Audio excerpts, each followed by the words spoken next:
Hello बच्चों, so the question here is the work done on an object does not depend on the. ठीक है, तो कोई भी किसी ऑब्जेक्ट में कितना वर्क डन हो रहा है वो किस चीज पे डिपेंड नहीं करता।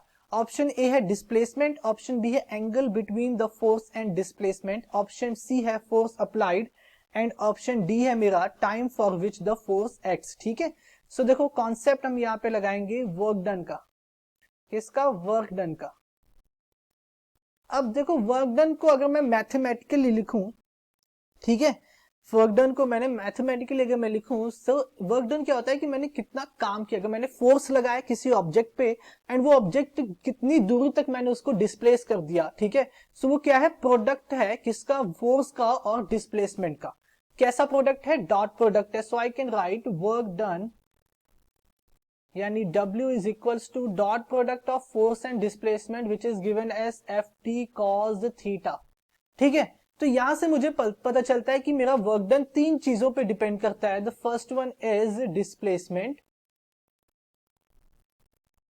Second one is force applied, force applied कितना फोर्स मैंने अप्लाई किया, and third is angle between force and displacement, angle between force and displacement, है ना, क्योंकि मैंने क्या लिखा है? Cos theta. थीटा क्या है यहाँ पे? Theta is the angle between force and displacement, तो ये होगा फोर्स एंड डिस्प्लेसमेंट। ठीक है, तो इन तीन चीजों पे मेरा वर्क डन क्या करता है? डिपेंड करता है।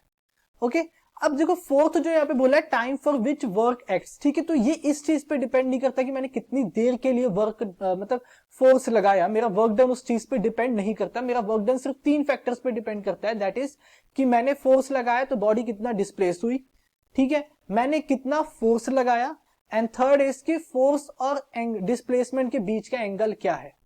ठीक है, इन तीन फैक्टर्स पे मेरा वर्क डन डिपेंड करता है। टाइम पे मेरा वर्क डन डिपेंड नहीं करता कि मैंने कितनी देर के लिए फोर्स लगाया। सो ऑप्शन कौन सा सही होगा? ऑप्शन डी हमारा करेक्ट होगा। I hope you understand it well. Thank you.